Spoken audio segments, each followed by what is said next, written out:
Welcome to the William Lawrence Group. My name's John Witt, and I'm your host. Also, our guest today is Beau. Beau, thanks for joining us today. Thank you for having me. Beau, let's start off by sharing a little bit about the processes that make the William Lawrence Group different. Sure. Well, when it comes to expansion planning specifically, expansion planning can be very, very complicated. And one of the things that we've done with our clients is really help them establish a value engineered prototype and economies of scale throughout their entire rollout program. We also build in processes and procedures for our clients that they can use over the entire program.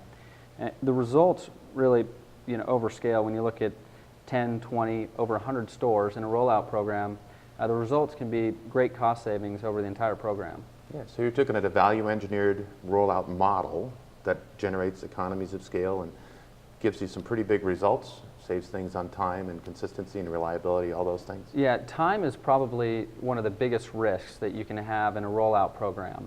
The wheels can spin off the cart very, very fast when you're working through the process. A lot of activity, a lot of action items. There really are. When you're looking at planning a store or a location, it's very complicated. And then going through the entire process of design, permitting, construction, there really are so many bottlenecks, obstacles, and challenges to the rollout program, especially across the country. So you have to have somebody in place that understands how to navigate the community groups, how to navigate the decision process when it comes to entitlements. And so with the William Lawrence Group, we've been able to really put in the right people in the right place at the right time to help our clients in a very efficient manner roll out stores across the country. And the results, you've minimized the risk for time, and the results ultimately are what? You're delivering on time, on schedule, maybe even ahead of time? Oh, we certainly like to beat expectations. Time, it's the biggest risk, I think, to a rollout program. Time is money. So, when you're looking at 100 stores, if you can reduce the time to market for each one of those stores, the results mean really our clients are trading in the market much sooner. So it's cost savings as well as more money faster, sooner speed revenues. to market, yeah, all of that Speed to stuff, market, right. absolutely. So our clients really rely on us to help them bring their product to market fast. And then have they shared with you that, under previous, maybe other relationships, that time risk hasn't been managed quite so well? Oh, sure. I mean, anybody can hire an architect and a construction manager to open a store. But in a rollout program, there's really a lot more efficiencies and programs that need to be in place in order to move a program across any geographic location. So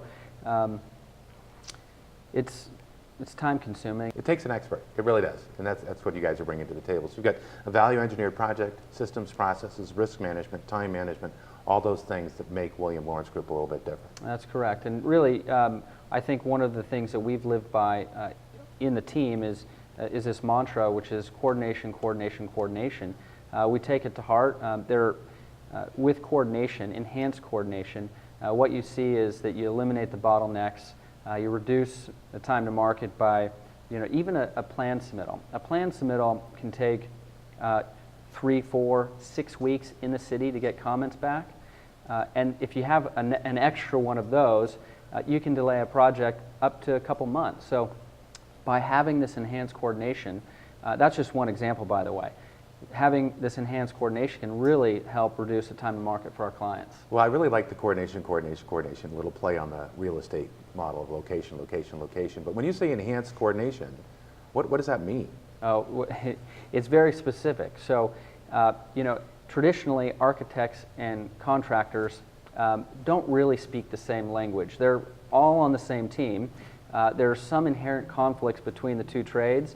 And so you need to have somebody in the middle of those two trades really helping them navigate the process. So a contractor may say, well, an architect doesn't know how to build a store. And an architect will say, a contractor doesn't know how to design a store. Right. Well, really what you need to do, and this is what we do very well, is we get the two parties involved, and you have to mediate the process. But You're almost an interpreter. When you coordinate from day one, you really eliminate a lot of the constructability aspects and challenges that a contractor may come up with when they're building from a plan set.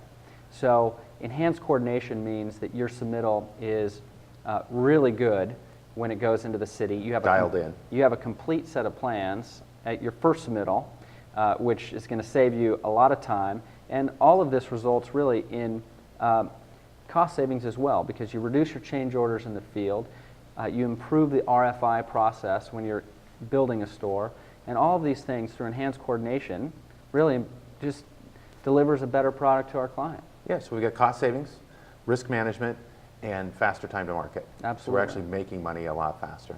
Yeah, and if you save 10% per project, just as throwing it out there, you do 10 projects, well, you can buy an extra store with that savings. Yeah. That's very, very powerful. Very nice.